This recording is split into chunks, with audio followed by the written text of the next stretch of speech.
Meus amigos e minhas amigas, bem-vindos ao canal do Instituto de Economia da UFRJ. O meu nome é Ronaldo Bicário e esse é o programa Conversas sobre o Mundo Contemporâneo. Hoje nós chegamos ao nosso 7º programa. Nesse espaço, nós já conversamos sobre a pandemia na Europa, nos Estados Unidos, na América do Sul, na China, na Rússia e hoje chegamos à África. Então, hoje esse é o tema, a África e a pandemia, esse vai ser o tema que nós vamos discutir aqui. O que chama atenção em relação à África é, em primeiro lugar, a resistência do continente à pandemia. Havia uma expectativa muito grande de que você teria uma catástrofe humanitária na África e isso, de fato, não está acontecendo. Hoje, quando a gente olha os dados da Organização Mundial da Saúde, a gente tem as seguintes informações no último relatório, no relatório de hoje. A África tem 74.256 casos e tem 2.040 mortes, sendo que nas últimas 24 horas você teve 59 mortes no continente africano todo. Se a gente compara, por exemplo, com a Europa hoje tem 1.987.000 casos. No caso das Américas, de todo o continente americano, a gente tem mais de 2 milhões de mortes, tem mais de 2 milhões de casos, e 135 mil mortes. No caso africano, temos apenas 2.040 mortes. E cabe lembrar que a África é o segundo maior contingente populacional do mundo, tem 1,2 bilhão de habitantes. As explicações variam, e nós vamos conversar sobre isso, variam desde questões como subnotificação, quer dizer, a falta de testes em função da falta de recursos dos africanos, a questão de serem países que têm uma longa experiência com pandemias e com epidemias, enfrentaram malária, HIV, tuberculose, ebola. Então, a África foi desenvolvendo, a gente africana foi desenvolvendo recursos e capacidade de lidar com essas pandemias melhores do que nos outros continentes que não têm essa experiência. Um continente africano, um continente menos globalizado, um continente com baixa circulação, o que justificaria também esses números africanos. Outra coisa, a pirâmide demográfica. A média africana é de 20 anos, ao passo que a gente pega a média de idade na Europa, são 40 anos. Além do mais, quer dizer, são 53, 54 países, onde você encontra uma heterogeneidade muito grande, inclusive de estratégias. Se você tem países como Ruanda, que com 20 casos fechou o país, você tem países como a Tanzânia, onde há uma grande negação, onde inclusive o presidente pede para que se reze para o vírus desaparecer. Então, uma estratégia diferente, países diferentes, enfim, é esse tema, um tema que é bastante heterogêneo, rico, que não é uma coisa simples de explicar, o continente africano não é uma coisa simples de se explicar, é que nós vamos discutir hoje nesse nosso programa a África e a pandemia. A nossa mesa redonda hoje conta com os professores aqui na sua tela, aqui à minha direita, o professor Numa Manzati, aqui à minha esquerda o professor Luiz Carlos Prado, aqui abaixo, na ponta direita, hoje joga o Eduardo Bachan, e aqui na minha ponta esquerda, aqui, quem está jogando é o Eduardo Costa Pinto. Então, esses são os professores do Instituto de Economia do UFRJ que vão conversar com vocês hoje sobre esse tema. Para começar, eu pediria para o Prado, eu gostaria que você começasse hoje o debate para a gente começar a discussão. Bem, a África, como nós falamos, como você já colocou, Bicário, é um continente muito diversificado. Primeiro, a gente tem que lembrar do tamanho. 30 milhões de quilômetros quadrados são 3,5 vezes o tamanho do Brasil. É muito maior do que a América do Sul. É um continente com uma grande população. Tem mais ou menos a população na Índia, um pouco menos do que a população da China, 1 bilhão e 300 milhões de pessoas.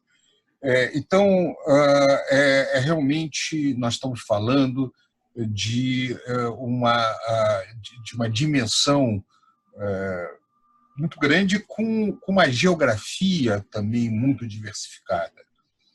A África ela é claramente dividida, a grande divisão da África é o Saara. Ao norte do Saara, a África do Norte, ela é historicamente ligada ao Mediterrâneo, um clima mediterrâneo, sempre para o pessoal que conhece história econômica, o Brodel, que discutiu longo tempo sobre o Mediterrâneo, sempre chamava a atenção desse processo de integração. Antes da expansão árabe, o norte da África e o sul da Europa não eram muito diferentes. Então, existe uma história muito particular do norte da África, separado da África subsaariana pelo imenso deserto do Saara, com exceção do Nilo. Mas o Nilo era uma penetração sempre um pouco com alguns problemas, porque o Nilo tem grandes quedas d'água, tem grandes que dificultava essa passagem. Então, o grande movimento pelo Saara sempre foi antes das grandes navegações através de caravanas. Então, a África subsaariana, por sua vez, ela tem grandes diferenças. A parte imediatamente abaixo do Saara, que é a região do Sahel, podemos comparar para nós brasileiros a região do Nordeste semiárido, é muito parecido com esse semiárido, que pega também uma parte lá do chamado chifre da África, que também tem essas características. Depois entra as grandes savanas africanas, que, se a gente quiser fazer uma comparação, é muito com o cerrado brasileiro. Diferente, mas tem algumas características que é parecida. Tem a África equatorial, que é parecido com a nossa floresta amazônica, não tão grande, ela é menor, foi muito mais destruída, mas ainda tem uma grande área equatorial.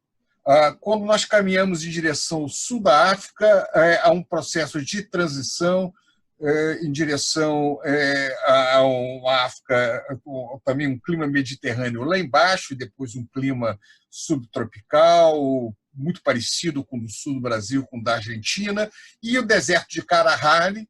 Tem que lembrar também as grandes montanhas africanas, os altiplanos lá na região da Etiópia, montanhas gigantescas como o Kilimanjaro. Então, é realmente um país muito diversificado, uma região, um continente muito diversificado. São 54 países, como vocês já falaram, e tudo isso faz com que os impactos do coronavírus sejam também muito diferentes dependendo da região que nós estamos falando. Na verdade, o primeiro caso foi no Egito, em 14 de fevereiro. O norte da África tem uma ligação muito forte com a Europa, desde turismo até relações comerciais.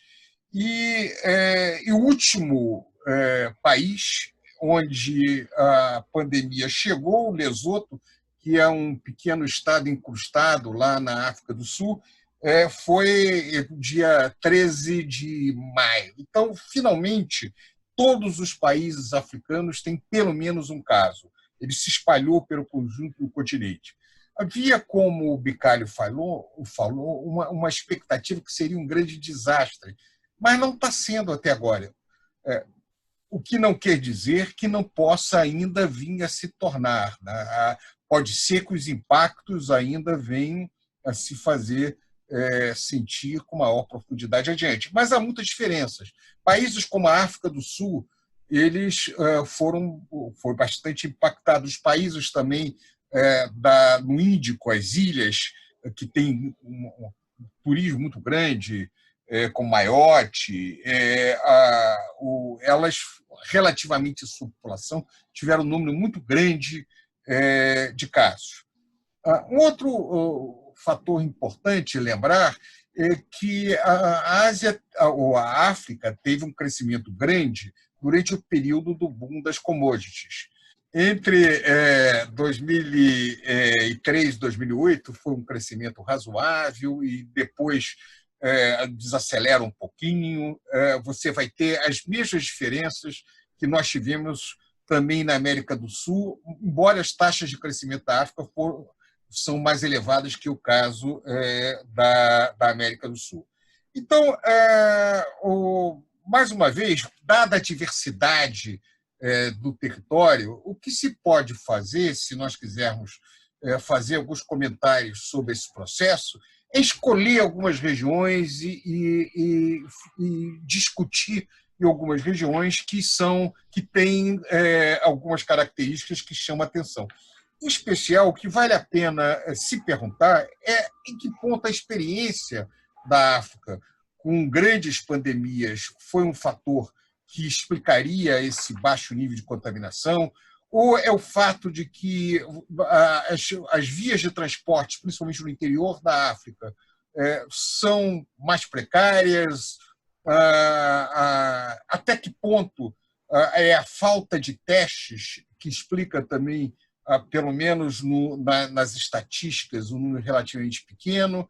É o fato de que a expectativa de vida na África é muito baixa, para um número grande de países é pouco mais de 50 anos, então a população idosa da África é pequena, em comparação mesmo com a América do Sul e com a Europa nem se fala, e isso, então, de certa forma, explicaria que poderia ser que o número grande de casos seria o sintoma não apareceria por um número grande de casos. Então, há muito mais perguntas do que respostas até agora no impacto da pandemia na África. Vamos passar adiante, depois nós voltamos. Eu acho que agora vamos seguir um pouco.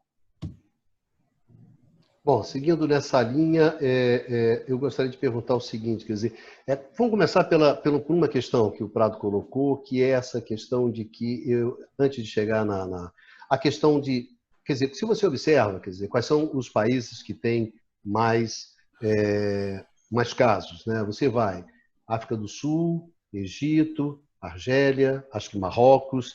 São os países do norte, com exceção da África do Sul, tá? Quer dizer, então, norte do Saara, que tem mais ligação. Que essa é uma dimensão interessante, né? Que é a dimensão da globalização, né? da pandemia, né? A da globalização. Quer dizer, como esses países é onde você tem maior contato, maior circulação, esses seriam os países, quer dizer, essa seria uma boa explicação, ou seria uma parte, até que ponto isso explica, por exemplo, essa questão que eu queria colocar para vocês. E que isso é claro que está também associado a como esses países também têm a dimensão de turismo, mas tem também a parte da integração econômica também, né? Como é que você se integra com o resto do mundo, né? Então, essa que é a questão que eu queria colocar. Quem se habilita? Eu queria começar fazendo uma observação, né? Fazendo uma comparação com o caso do Ebola, né? Que foi possível todas as pandemias, né? Todos os surtos do Ebola, conseguiu-se minimamente impedir que a coisa se transformasse numa pandemia, né? E uma possibilidade, né, uma hipótese, comparando agora com o caso do coronavírus, é que, enfim, eram alguns países da África que não tinham economias dinâmicas, não tinham não tinha grande importância comercial, tanta conexão com o resto do mundo, quantidade muito grande de voos e viagens de negócios, coisas do gênero. O que é completamente diferente, por exemplo, da China, né, que foi onde começou essa epidemia do coronavírus, né? E aí se espalhou rapidamente pelo mundo, né? Então, quer dizer, fazendo uma lógica inversa, né? Quer dizer, ali o centro inicial era na África e a coisa não se espalhou, e agora na China se espalhou rapidamente, que, enfim, ali foi mais ou menos fácil de você deixar a coisa isolada, né? De conseguir isolar aquelas regiões e impedir que o vírus se propagasse. Então, realmente é uma possibilidade, né? Que, primeiro, que tinham menos portas de entrada para o vírus, né? Do que em outras regiões, né? Com uma economia mais pujante, mais comércio internacional, enfim, mais globalizadas, né? Regiões mais globalizadas. e depois dentro do próprio continente, pela própria eficiência de infraestrutura. Na verdade, falando um pouco sobre, só trazendo alguns elementos adicionais a uma ideia que já tinha sido apresentada, né? Mas se nós virmos internacionalmente nos países, o principal problema está nos Estados Unidos, está em Nova York, aqui a grande metrópole, né? Principal metrópole da costa leste, né? Do país também. Que no Brasil, países do Nordeste que tem o lado do turismo, né? Manaus ali tem a Zona Franca, né? Região Norte, e aí São Paulo, Rio de Janeiro. Né? Na Itália, Milão, que é a principal força econômica na África, a pequena Itália. ilha Maiote, que tem 1.494 casos. Eu não sei a população, mas é uma população muito pequena. Então, é um exemplo. É turismo, Menos de certamente. 300 Turismo, mil. Menos de 300 mil habitantes. Né? Então, No isso caso de talvez Maiote, explique... não é ligado ao turismo, não é um destino turístico. No caso de Maiote, é simplesmente que um território ultramarino da França. Ou seja, integrado, funcionários públicos que vêm da França. Da França, né? Então, você tem muita gente, assim, tem parentes que migraram para a França metropolitana, então é por conta disso. Né? Mesmo caso da Ilha da Reunião também, que tem muito mais casos por milhão de habitantes do que Madagascar, que fica do lado. Né? Então, porque não é porque demorou a entrar, porque o primeiro caso é 14 de fevereiro, o primeiro caso oficial, antes do Brasil. Né? Quase 2 semanas sim, mas antes nós estamos falando lá em cima no Egito, né? Claro, a sim, diferença é gigantesca. Não, peraí, espera, Luiz Carlos. O ponto entrou, mas não se espalhou. Esse é o ponto. Certo. Não é que demorou para... não, porque não chegou à África. Até chegou lá no norte, mas não se espalhou. Não se espalhou. Não se espalhou, quer dizer, se espalhou, mas não se transformando verdadeiramente numa epidemia. Né? Há casos nos 54 países, mas a coisa não desandou. O que eu acho até curioso é porque, por exemplo, chegou a Lesoto tão tarde, porque a África do Sul foi um impacto muito grande, a África do Sul é bem integrada, Lesoto está lá dentro do território. Mas é ali, né? Aliás, é um caso muito curioso, né? Que é um país dentro de outro país. Sim. A gente tem casos, por exemplo, na Europa, mas são principais, tipo San Marino, que está ali no meio da Itália. Mas Lesoto é um país mesmo, não é grande, mas está dentro de outro país. Eu acho que é um caso raríssimo, né? Mas eu acho que tem uma coisa também interessante, que é o seguinte. Essa questão de você estar mais globalizado ou menos globalizado tem a ver com como é que o vírus desembarca no país, não é isso? Desembarca mais rápido, mais devagar, enfim, é como começa o processo. Agora, eu acho que tem uma outra coisa também, é como esse processo evolui dentro de cada país, né? Porque tem a diferença. Por exemplo, se você imagina a África do Sul está tendo os maiores números de casos, embora não seja o maior número de mortos, né? É o maior número de casos. Mas o que acontece? A África do Sul, já em março, ela decidiu por um regime de confinamento muito duro. Quer dizer, ela teve essa reação, né? E outros países também tiveram essa reação. É claro que você tem algumas situações de negação, mas são poucos, tá certo? São poucos os casos onde você tem essa questão de negação. Eu só estou falando, eu queria chamar a atenção para o seguinte, para botar outro ponto, né? Além de como é que você chega no país, tem a questão de como você evolui dentro do país. Ou seja, eu acho que a experiência africana ela foi decisiva no seguinte sentido. Isso é uma coisa séria e tem que ser enfrentado de uma coisa séria, de uma maneira séria, de uma maneira decisiva. Pelo menos se você observou na maioria dos países no primeiro momento. Olha, isso é uma coisa séria, a gente tem que enfrentar, a gente já passou por coisas como essas, a gente tem certos recursos, aprendemos a fazer determinadas coisas, então vamos nos mobilizar rapidamente para responder a isso. Ou seja, tem uma qualidade africana aí de que, digamos assim, o sofrimento africano ensinou os africanos a enfrentarem situações que são muito difíceis, né? Uma coisa que, por exemplo, com toda sinceridade, se você pensa, eu diria o seguinte, para ser honesto, a África ela se mobilizou muito mais rapidamente para enfrentar o Covid do que a Europa, por exemplo, tá certo? Sim. Ruanda foi muito mais rápido do que, por exemplo, a Inglaterra, no limite, tá certo? Se você pensa a maneira como os Estados Unidos tratou a pandemia e a maneira como os africanos, me desculpe, os africanos É verdade. A experiência Talvez você ensinou, fale né? que tem uma disciplina que vem da dor, né? Quer dizer, da experiência de Isso, uma experiência Agora, dura. pandemias, né? E acho com pouco interessante recurso. a gente pegar isso e trazer para a nossa praia, que é a economia. Você queria Mas falar, Eduardo? Fala. não é porque acho que esse é um ponto importante, porque assim, os impactos dos efeitos da pandemia têm particularidades que têm a ver com a entrada. Então, dado a entrada no continente, o quanto você paralisa um país e dificulta espalhar. Então, tem a questão da infraestrutura, vamos dizer assim, física, material, mas tem um bloqueio inicial. O segundo momento que acho que o Bicalho mostrou é importante é o seguinte: uma região, não estou falando todo, mas uma grande parte dos países, com condições materiais muito baixas, levou a sério o efeito disso. E aí levou a sério. Aí, por que levou a sério? A hipótese é, por exemplo, porque eles já viveram isso. Então, assim, isso é um elemento para explicativo. Mas eles levaram a sério. Então, eles tomaram medidas que, em certa medida, até esse momento, é um dos elementos, porque são vários, como o Prado já alertou, tem a ver com população mais nova, tem a ver com cada Estado nacional. Mas, se você olhar em termos das decisões individuais de cada governo local, em sua grande maioria, foi a região que mais levou a sério os efeitos da pandemia e o risco que a população dela corria. Pois é, que é impressionante, né?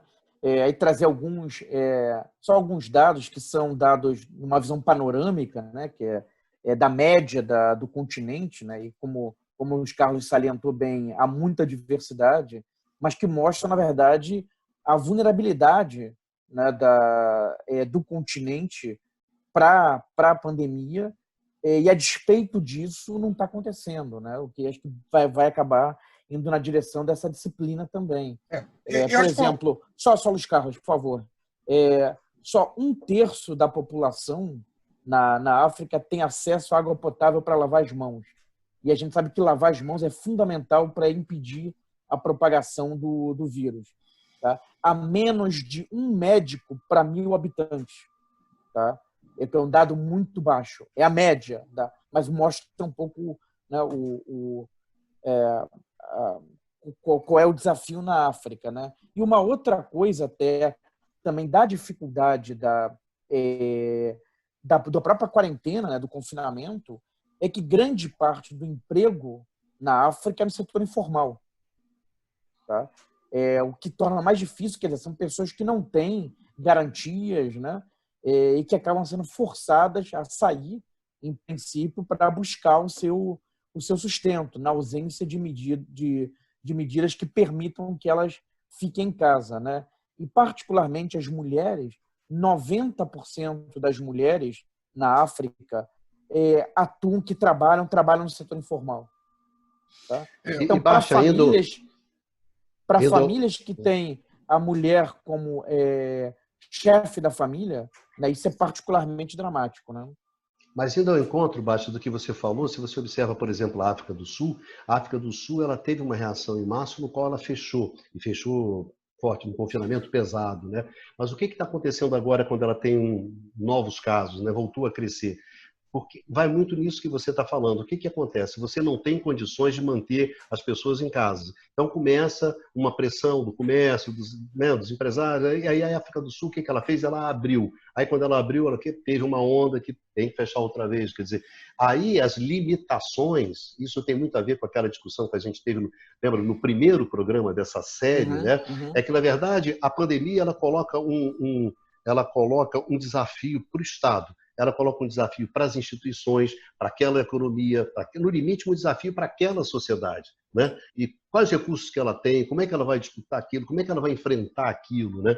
Então, isso também aí, que eu acho que é uma questão importante, que aí tem uma dimensão econômica grande, que é um desdobramento. Né? É claro que você consegue fazer um confinamento, é claro que o medo, quer dizer, a experiência de ter vivido processos muito duros, não, mas como é que você mantém? Como é que você mantém um confinamento? Né? Como é que você sustenta isso economicamente numa África com muitos países com economias muito fragilizadas, etc, etc. Né? E aí vira uma questão econômica, né? Porque se a gente a pandemia tem um pedaço, que é um pedaço do médico, do cara que enfrenta, enfim, e tem uma tem um pedaço que é do economista, né? E aí, cara, como é que você resolve isso? Como é que você garante? Como é que você segura as pessoas? Como é que você segura as empresas? Isso aí não é para o médico responder, é para os economistas, né? E, por enquanto, tem respondido mal toda a vida, hein? Vocês são ruins toda a vida nisso. Nossa Senhora. Você deu o exemplo da África do Sul. A África do Sul é uma boa comparação com o Brasil, que tem uma renda per capita muito próxima da brasileira. Tal como o Brasil, tem uma péssima distribuição de renda. Aliás, é um dos poucos países do mundo que tem uma distribuição de renda pior que o Brasil. A África do Sul tem uma excelente rede de comunicação interna.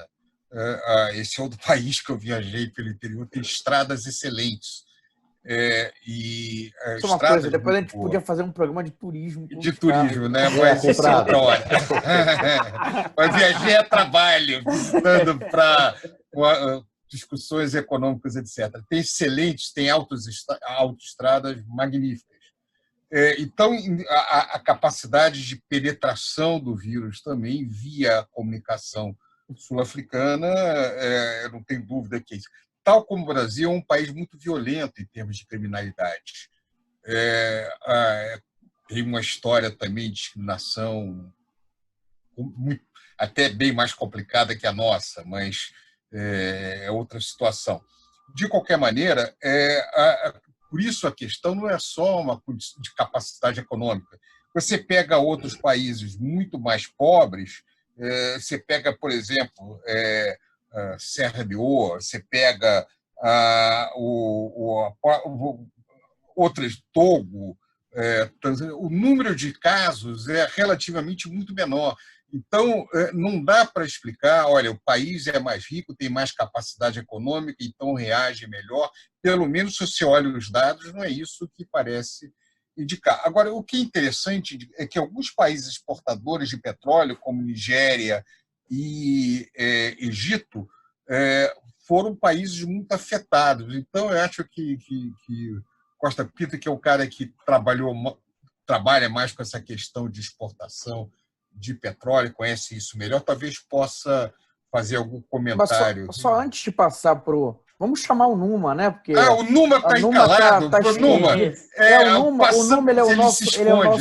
ele é o nosso Romário, né? Ele fica ali escondido para fazer um gol no final. Mas aí ele decide, né?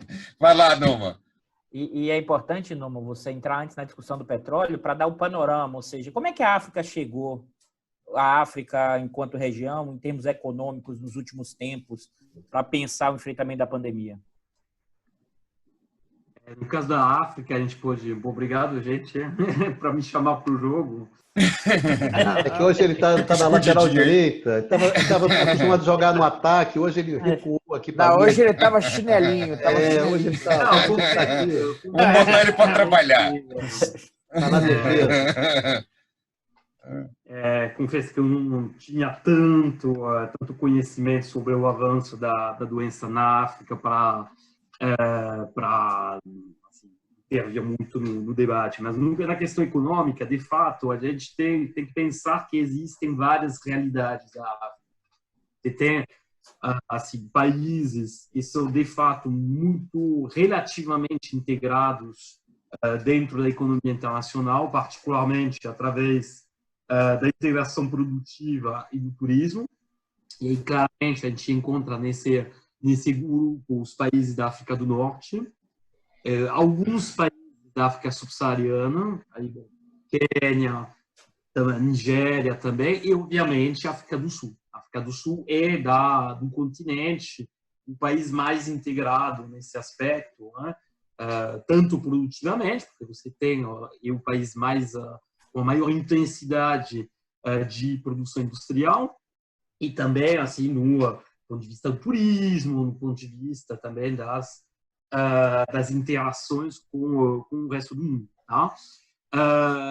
A questão das matérias-primas, seria bom lembrar uns elementos sobre o desempenho econômico da África do Norte e da África subsaariana. Acho que é bom diferenciar as duas regiões, justamente por características estruturais diferentes, né? Eu vou mostrar para vocês assim justamente uma pequena tabela onde aparecem essas esses dados sobre a performance econômica da África, dividida entre a África do Norte e subsaariana, dos anos 90 para cá, e a gente observa que nos anos 90, só lembrando os anos, não tem os dados dos anos 80, mas nos anos 80 houve uma estagnação do crescimento das economias africanas. Tá? Os anos 90 marcaram uma volta de um nível de crescimento um pouco mais sustentado, mas ainda abaixo, por exemplo, dos números observados na Ásia. Já a partir dos anos 2000 e da explosão do preço das commodities, ou seja, das matérias-primas, que sejam agrícolas ou minerais, a gente vê um salto significativo na taxa de crescimento média, tanto na África do Norte quanto na África subsaariana. Nesse ponto, aliás, a África subsaariana fica com quase 6% de taxa média de crescimento na década de 2000. E considerável e acima do que é observado nos outros países emergentes e algo que mostra ser uma mudança, uma ruptura em relação às décadas anteriores. E óbvio que a crise de 2008 vai atingir o crescimento da África subsaariana, vai ter uma queda, que vai se acentuar nos últimos 5 anos, no período entre 2014 e 2016. No caso da África do Norte, aí tem elementos ligados à questão política. Depois a gente vai falar provavelmente mais sobre isso no último bloco do programa, tem a ver com a estabilidade política. Mas o que a gente pode dizer são 3 elementos, são 3 características que mudaram vamos dizer, o desempenho econômico da África nos últimos 20 anos, desde o início dos anos 2000. Ou seja, primeiro, de fato, um papel fundamental, como foi sublinhado pelo Bicalho e pelo Eduardo, do petróleo. Tá? Mas não só. As matérias-primas de forma geral. Que, sei lá, o Estado do Marfim vai exportar cacau, você vai ter a exportação de café em outras regiões, enfim, matérias-primas de forma geral. Então, isso, de fato, muitas economias africanas. Tá? Junto com esses fluxos de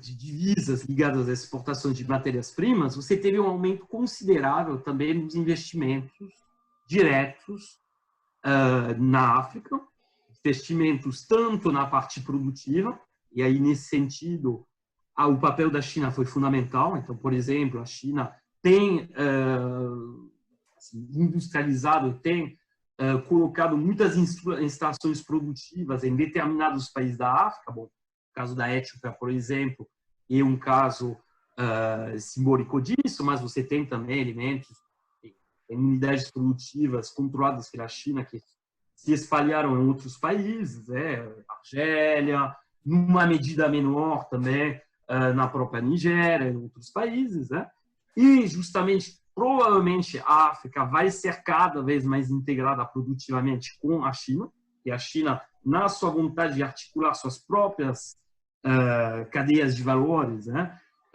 tem a África como um espaço, um reservatório de mão de obra para justamente realizar atingir esse objetivo. E depois, só para complementar, fazer um comentário, pela diversidade de clima e pela oferta de mão de obra barata, a África tem um potencial de desenvolvimento de agricultura muito grande, que pode ser uma alternativa, inclusive, na área de grãos e algumas coisas do Brasil. E é interessante chamar a atenção disso, porque, embora a produção dela seja mínima dentro dessa área, tem que lembrar que, historicamente, a África foi o berço de uma grande quantidade de grãos, de origem de grãos, etc. Então, se você pega ali a África do Leste, potencialmente, claro que você tem muitos problemas políticos tem questões de infraestrutura, mas a China certamente vai botar muitos recursos e dado a rapidez do crescimento da população africana, a África também demanda, ela precisa ocupar essa mão de obra e certamente muita coisa vai acontecer naquela região. Nós aqui vemos muito pouco, discutimos muito pouco sobre a África e muitas vezes não damos a importância que o continente merece, inclusive em termos de perspectivas. Sim. Na medida que, não apenas pela importância que o continente tem na nossa história, mas também, certamente, futuramente, será, em alguns produtos, um competidor brasileiro. Desculpe, não, eu te interrompi, mas não queria tirar a sua linha de raciocínio, que é muito interessante o que você está trazendo. Imagina. Então, além do elemento, além dessa questão do aumento dos preços das matérias-primas, uma integração produtiva maior é justamente ligado a um elemento que você acabou de evocar, que é a questão da infraestrutura. Houve uma melhoria muito significativa da infraestrutura, particularmente de transporte e de produção energética, particularmente a geração de eletricidade, por exemplo, é um dado que vai interessar o professor Bicalho, um elemento significativo. A geração de energia elétrica na África foi mais do que multiplicada por 3 num espaço de 3 décadas. Então, bom, não sei em termos comparativos com outras regiões como se coloca, mas me parece um elemento muito significativo. E nisso a gente reencontra também a China. A China tem tido um papel fundamental tanto no financiamento quanto na execução desses equipamentos de geração de energia, de transporte urbano e interurbano. E eu acho que isso muda completamente, está mudando as características da África. O último elemento que eu gostaria de acrescentar, para abrir, aliás, um pouco o debate, tem a ver também com umas tentativas de integração do espaço africano. Se você for olhar, por exemplo, a Associação dos Estados da África Oriental, pega toda a parte oriental da África até o Sudão, você tem tido projetos de integração nessa região que são cada vez mais assim pungentes. Então, você tem também tentativas de organização de uma integração produtiva, comercial e de infraestrutura dentro do continente africano e fora de, vamos dizer, arranjos organizados pelas ex-potências colonizadoras, a França, a Inglaterra, a Bélgica, etc., e dos próprios Estados Unidos. E, nesse sentido, a China tem tido um papel fundamental também para estimular e financiar esses projetos de integração regional. Só fazer uma observação, Dudu. A área de livre comércio da África continental, né, que foi acordada em maio do ano passado e que deveria começar agora em julho desse ano, foi adiada exatamente pela pandemia, mas eu acho que é uma iniciativa na direção dessa que o Nuno estava comentando agora há pouco. Né? Só isso. Eu queria reforçar um pouco do que o Numa falou, que eu acho que é importante. Se você pensar numa coisa de mais longa duração e pensar a África nos últimos 30, 40 anos, em termos mais estruturais e históricos, é onde a pandemia chega na região onde ela está em melhores condições. Mesmo aquilo que o Baixa falou, de toda essa condição precária, mesmo um terço da população ainda não tendo nem acesso à água para lavar a mão, mas a partir dos anos 2000 você tem... Não, Dudu. 1/3, talvez eu tenha me expressado mal. Só 1/3 tem acesso. 2/3 não tem. Tá. 2/3 não tem acesso. Eu falei errado, desculpa. Não. Eu acho que eu falei, eu que comentei errado.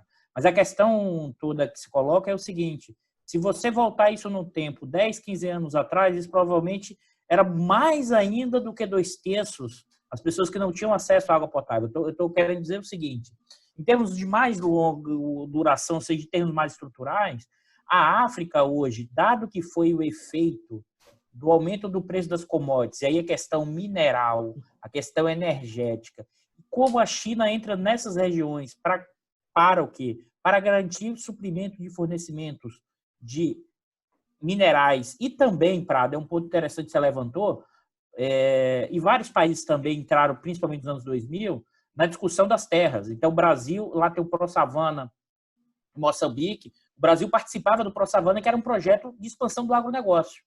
Né? Ou seja, você tem sim, é como se a região tivesse entrado novamente no circuito da inserção internacional, não só a partir da África do Sul. Isso criou certas condições materiais que ainda são debilitadas, mas muito melhor do que seria o momento anterior. E isso fez com que a China aportasse ali, né, e potencializasse, dado que o preço dos recursos naturais, criando condições materiais melhor do que você tinha historicamente na questão do continente africano. Só para pegar, Dudu, o maior destino de produtos à África, a China tem sido realmente um imenso parceiro comercial.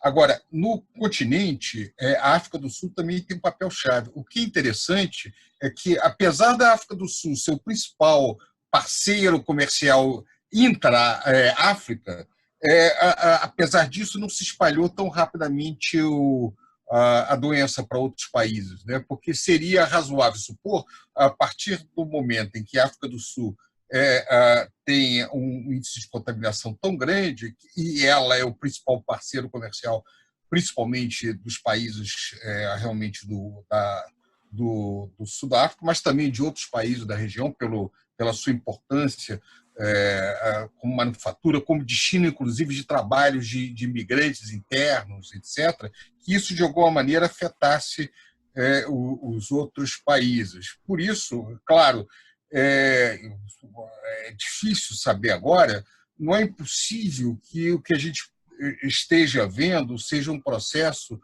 mais lento de contaminação. Pode ser até que o impacto da doença venha a crescer no decorrer do tempo. É uma pergunta, realmente é muito difícil a gente saber. Só um comentário com o que você falou, Prado, porque, por exemplo, a África do Sul é uma das principais portas, mas como a África do Sul fechou muito rapidamente, isso impediu. Esse é o ponto. Da mesma forma como você fechou a porta, claro. Da mesma forma como agora você volta e tem refluxos, pode ser que você... Mas como você tem que fechar de novo, então é como se tivesse as portas de entrada ficaram fechadas por causa de decisões nacionais. Então isso impede que você espalhe rápido. Uma hipótese. Mas olha só, pegando essa história de Angola, Angola tem uma relação com os chineses, né, que é uma relação Sim. que não é pequena. E, no entanto, eu estava vendo aqui, Angola tem 60 casos. Né? Para vocês terem uma ideia, Sousa, no interior da Paraíba, tem hoje 100 casos. Quer dizer, no interior da Paraíba você tem uma mais cidade... do que toda Angola. Impressionante, Só um comentário sobre a relação com a China, né? Não só a dimensão comercial, mas também a dimensão dos investimentos, né? No âmbito da nova Rota da Seda. Né? Vários investimentos estão sendo feitos. Por exemplo, agora uma grande ferrovia, recentemente uma grande ferrovia foi inaugurada no Quênia, né? Investimento chinês. Né? E há outros casos assim, né? Agora, realmente, a importância da África hoje, em grande parte, tem a ver com minério, como se falou, e petróleo, que realmente são as duas grandes commodities da África. Né? Essa talvez seja a dificuldade deles agora, dos principais países. Por exemplo, Nigéria, que passou a África do Sul, depende muito de petróleo. Angola também. Com essa crise do preço do petróleo, né? E provavelmente com a desaceleração mundial que afeta mais fortemente as commodities, até que ponto nessa desaceleração da demanda e dos preços dessas commodities, principalmente as minerais, podem afetar mais fortemente em termos econômicos a África nesse momento. Agora pode ser maior ainda. Eu vou pegar essa ponte, Bicalho, para começar a pensar não sei se será por aí que seria, da questão da recuperação, né, das respostas à crise, porque, na realidade, por razões distintas, todas as economias sofrem. Tá? Por exemplo, é claro que tem as exportadoras de commodities, estão sofrendo muito, em particular, exportadoras de petróleo. Mas vários países africanos dependem muito de remessas internacionais. Tá? com a recessão global, esses países são duramente atingidos, né? Outros, o turismo é o carro-chefe da economia, duramente atingidos, né? Quer dizer, todo o continente está sofrendo por vias diferentes. Agora, quando a gente pensa na recuperação, né, dada essa diversidade, o tipo de recuperação pode ser bastante distinto. Mas nessa sua direção, mas será que a questão africana, ela, quer dizer, na verdade, ela vai ter, pegando um gancho que o Prado colocou, o processo da pandemia na África vai ser longo, tá certo? No qual você vai, a pandemia vai ao longo do tempo, diferente de picos, muito, como ela é achatada, sim, mas vai achatada toda a vida, toda a vida, toda a vida, e na verdade que os países vão enfrentando cada vez mais dificuldades econômicas para fazer frente à pandemia, ou seja, a África ela pode ter essa catástrofe humanitária ao longo do tempo, o que acaba sendo mais perverso ainda, certo? Ao invés de ter um determinado momento, como todas as pessoas pensavam, mas ela vai se estender no tempo, vai se estendendo no tempo na medida em que os estados vão encontrando cada vez mais dificuldades em função da sua própria fragilização fiscal, financeira, etc., de fazer frente, ou seja, aí as suas fragilidades vão aparecendo, apresentando, ou seja, na verdade, a África vai ser um drama longo, né? Pois é, mas a pergunta é o seguinte, trazendo para a economia. A Nigéria, por exemplo, vem tentando diversificar de petróleo em direção a alguma coisa manufatureira. Ela tem uma pequena indústria de produção, por exemplo, de veículos internos. Ela vem tentando fazer a substituição de importações, aumentando algumas tarifas de importação. Entrou alguma coisa para a petroquímica, não? Aí eu já não tenho conhecimento detalhado disso, talvez o Dudu tenha.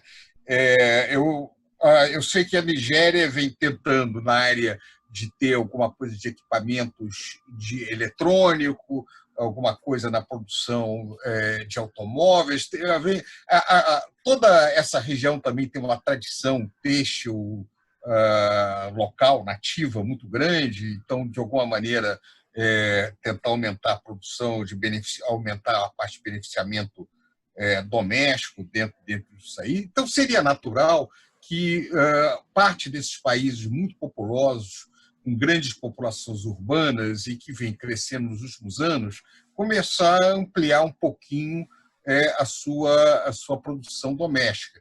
Então, uma das questões que se colocam é qual é o impacto disso sobre essas tentativas ainda muito canhestras, muito iniciantes. Antes do impacto, Prado, tem um outro lado. Qual é o outro lado? Essa aproximação com a China dificulta você fazer política interna, porque a China passa a ser grande exportador de manufatura para a região.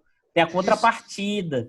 E se você olhar até, por exemplo, a coisa da África do Sul, mais recentemente a questão têxtil, da concorrência chinesa e indiana também perdendo espaço. Então, assim, é aquela coisa, a China vem de um lado, mas do outro lado vai dificultar a questão.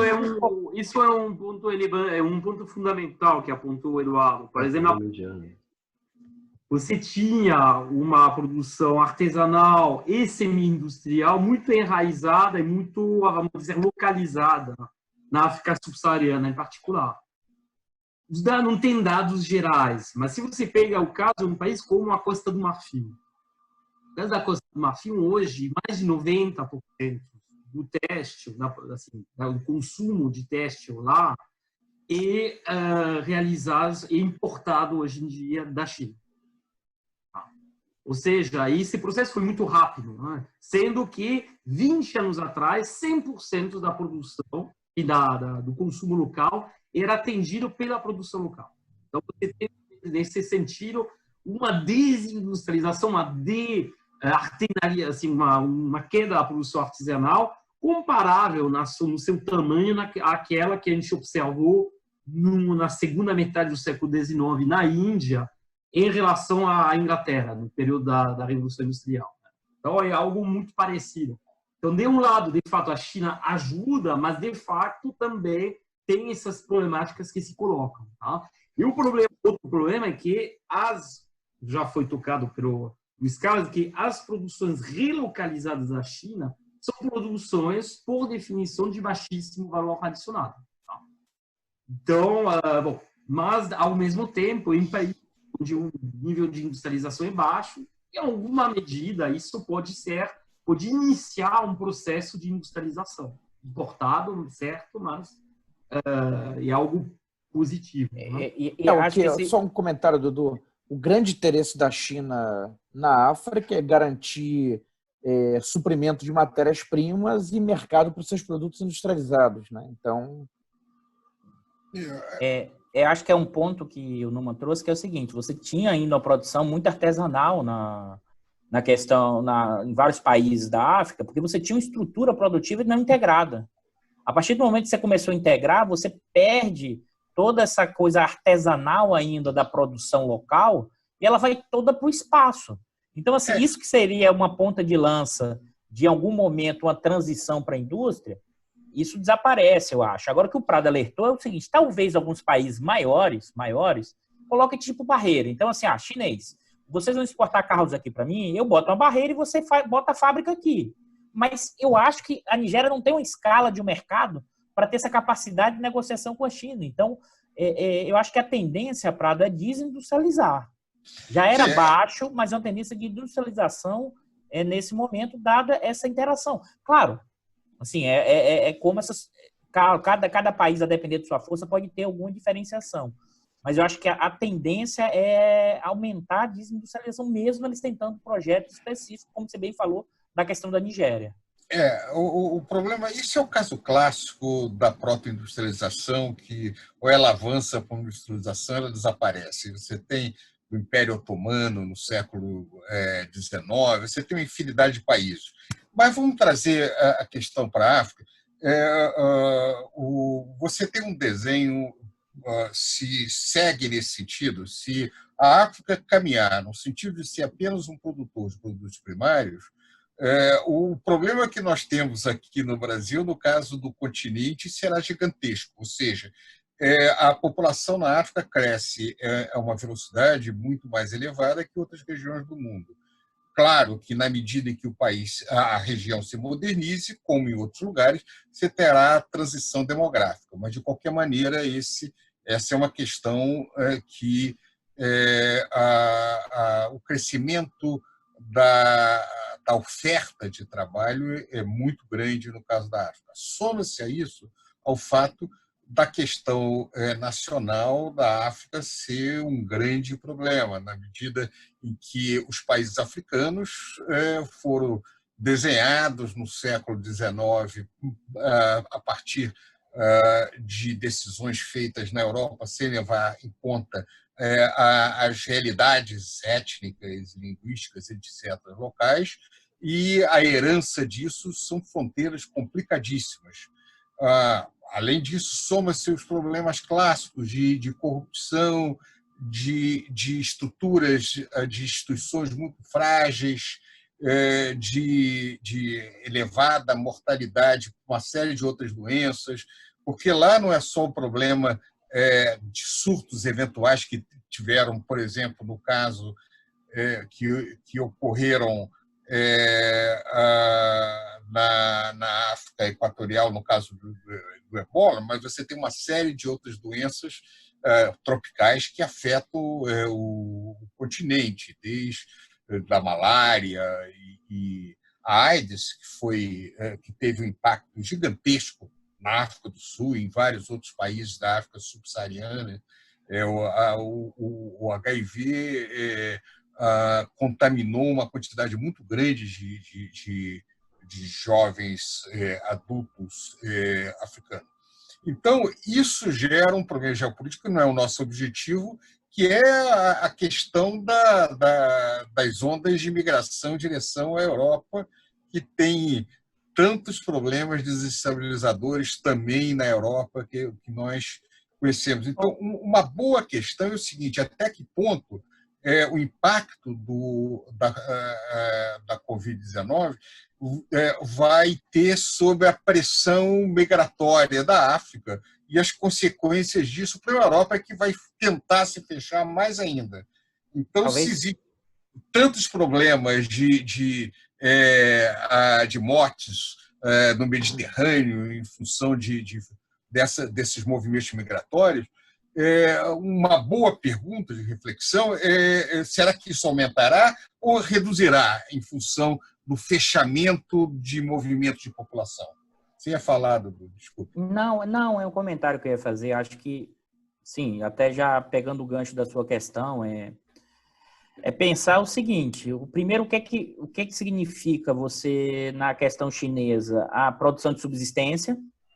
O segundo ponto é o que você levantou aí, é o quanto você teria possibilidade da região, porque enquanto projeto industrializante e incorporador de trabalho, porque acho que a gente tem que pensar o seguinte: uma boa parte desses países da África, eles estão no estágio de desenvolvimento, se você pensar, eu gosto de falar do avanço das forças produtivas, bem limitado, entendeu? Assim, na linguagem que eu gosto de utilizar, muito limitado, no sentido de você ainda tem uma produção artesanal básica, não artesanal, de subsistência. Não, a produção de subsistência é muito grande, é muito importante na África, inclusive, quando há problema nos centros urbanos, grande parte inúmeras pessoas retornam às suas comunidades. Isso minimiza muito a tragédia de ondas de fome nas cidades africanas. Isso é tradicional na África. E é por isso que eu estou falando, enquanto a penetração chinesa significa eliminar parte desse elemento de subsistência, dado o tipo de integração que você faz. E eu acho que isso leva para o ponto que você trouxe, que é a sua pergunta. E aí quais são os possíveis efeitos, por enquanto, pelo que a gente falou até agora, não é nem da questão do efeito das mortes, da quantidade, mas do efeito se essa crise no plano econômico tende a reduzir demanda de commodities, energia, minério, e que a África é o principal exportador e produtor e é uma das principais fontes de geração de riqueza local, se isso cai, aí sim eu acho que o efeito disso é voltar ou retornar a elementos na questão da África do que era os anos 90, mas haver ainda, porque qual é a projeção desse preço do commodity? E tem um dado que acho que é interessante, por exemplo, nos anos 2000, Numa, a única região que não caiu a pobreza em termos relativos, né, foi a África subsaariana. Ela caiu em termos absolutos, mas não caiu em relativo, porque a taxa de crescimento populacional é muito grande.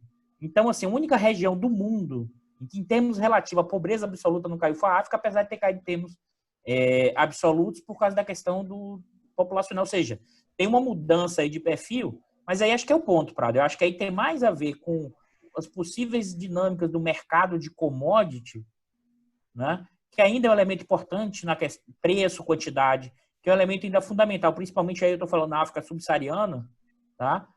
E se isso realmente se reflete numa tendência de baixa muito forte, de uma mudança dos termos de troca muito forte na região, a pobreza tende a aumentar e seus efeitos migratórios aí é outro elemento. Mas, assim, sinceramente, acho que nesse momento os países centrais da Europa eles não estão muito preocupados em resolver os problemas africanos para realizar contenção desse tipo, não. Vai ser contenção na marra, levantando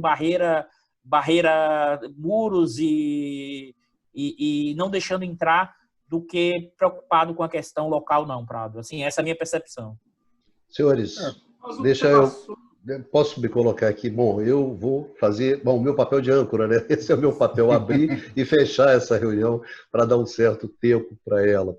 Mas é evidente que o tema é um tema extremamente complexo, ele permite que você o aborde de várias perspectivas, né?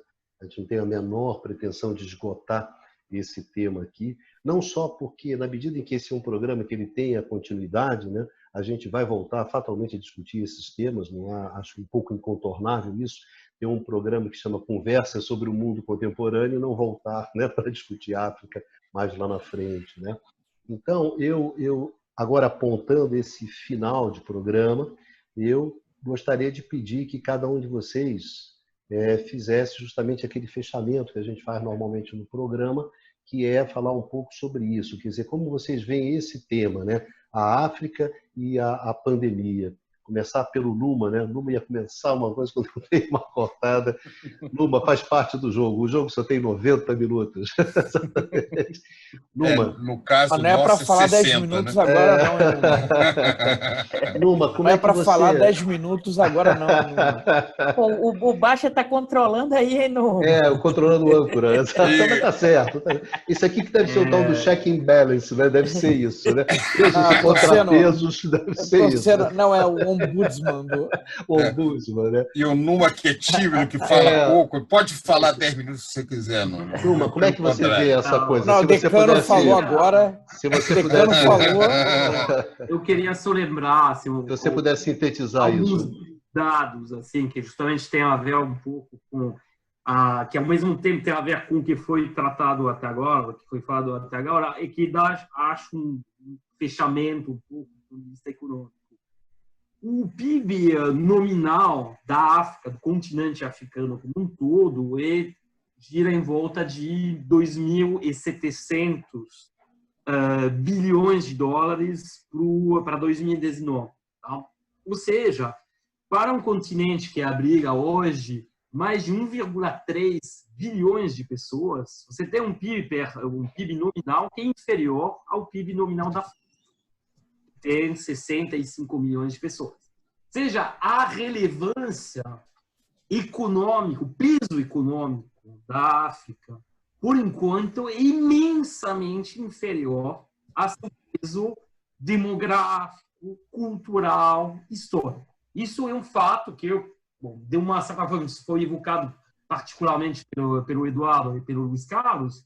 E, nesse sentido, é bom relembrar algumas ferramentas da análise econômica, e, particularmente no caso da África, relembrar a noção de oferta ilimitada de mão de obra.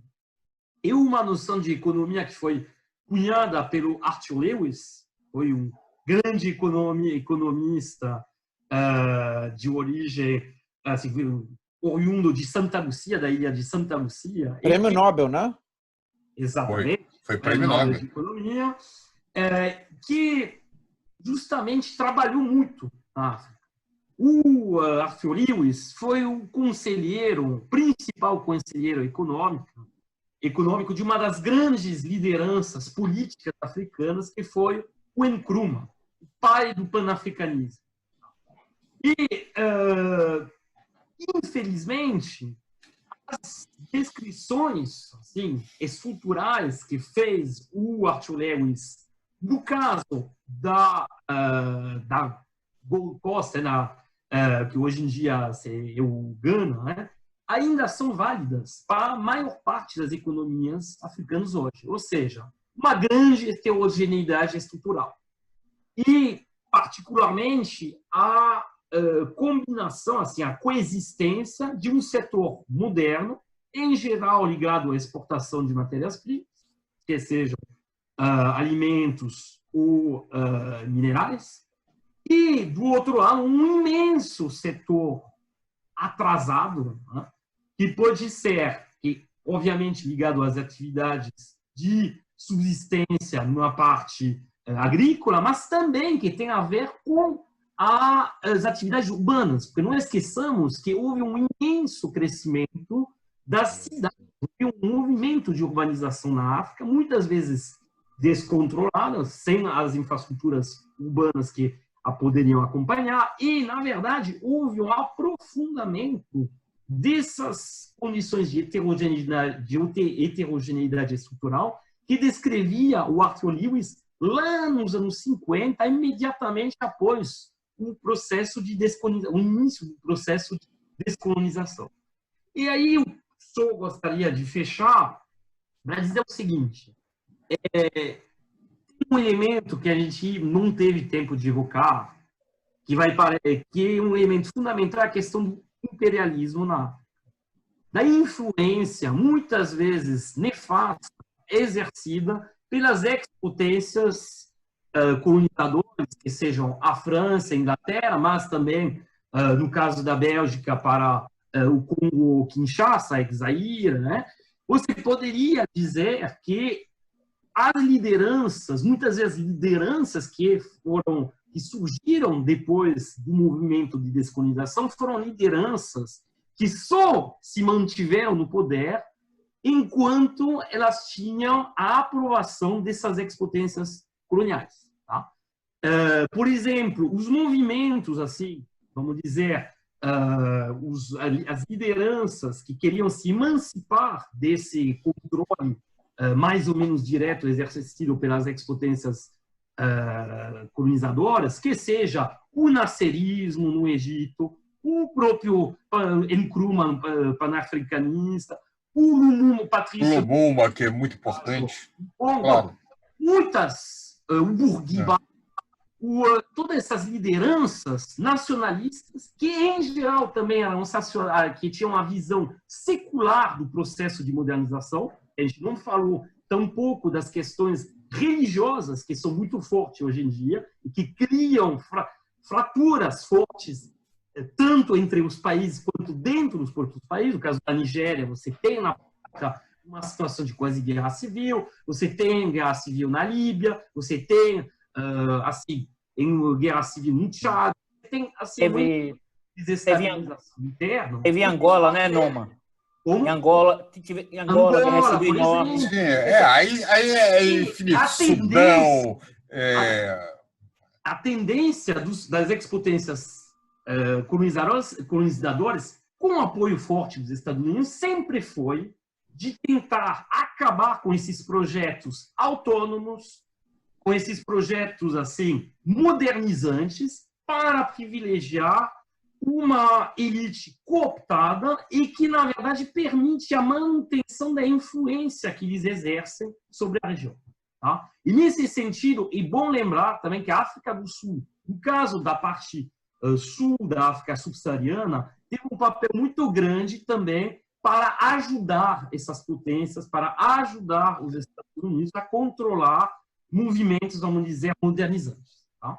Então, era só uma forma de fechamento na questão, ligando a questão econômica e a questão política. Obrigado, Noma. Muito obrigado. Baixa. Bom, vou me deter ao aspecto mais econômico, né?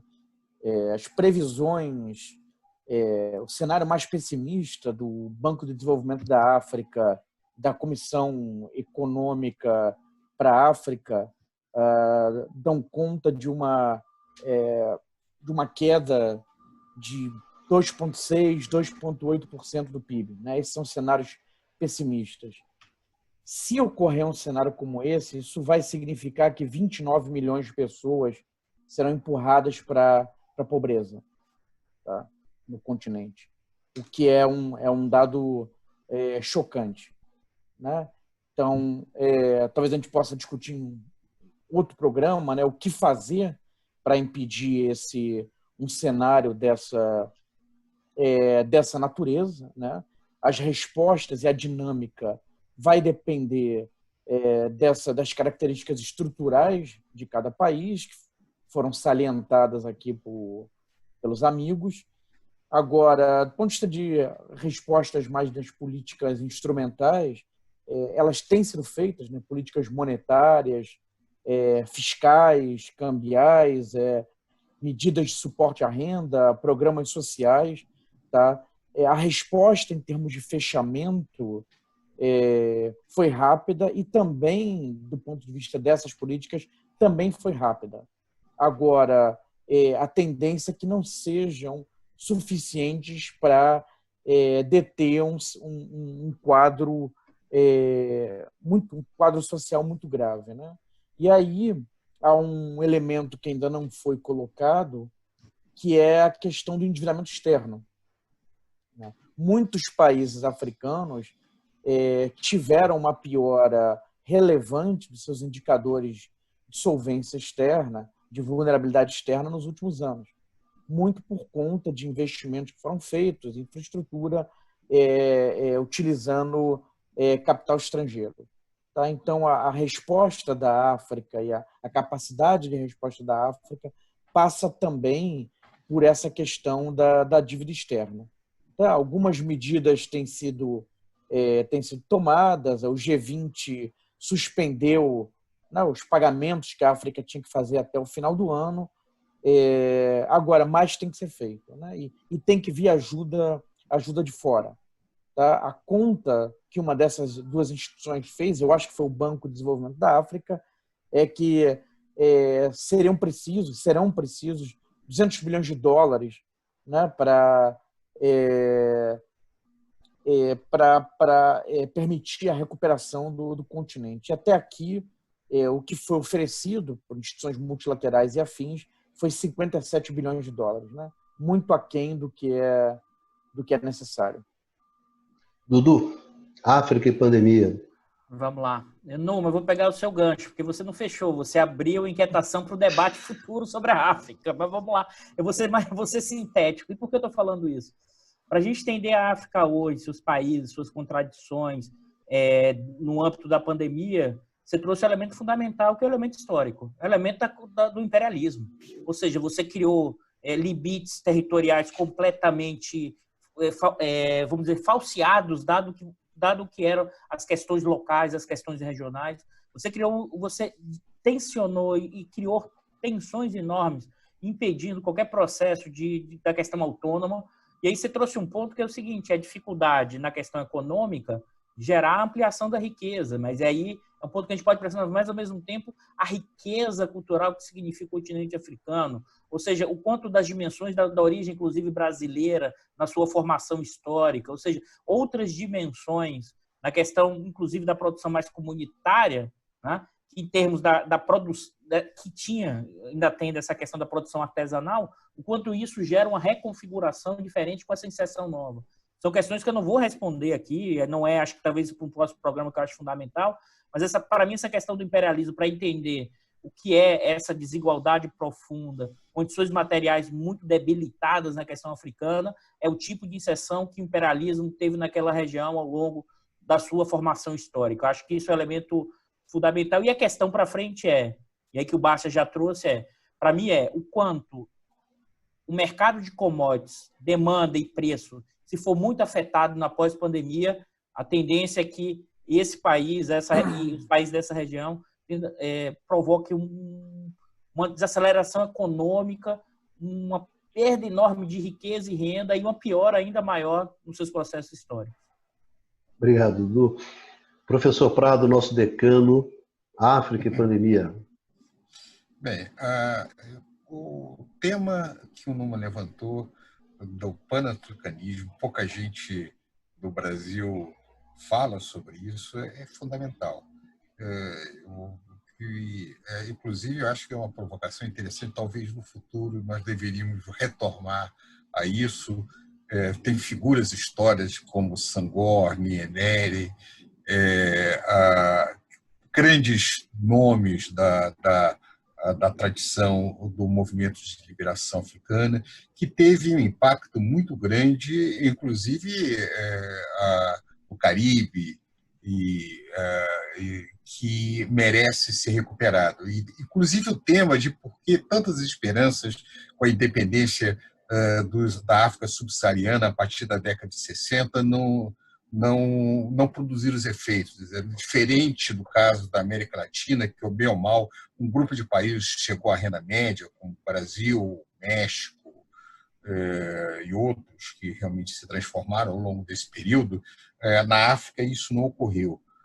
O crescimento da África pós-Segunda Guerra Mundial foi muito pequeno, a renda per capita pouco se alterou, a maior parte dos países da África subsaariana são países de renda baixa. A diferença da renda per capita de países como Moçambique, como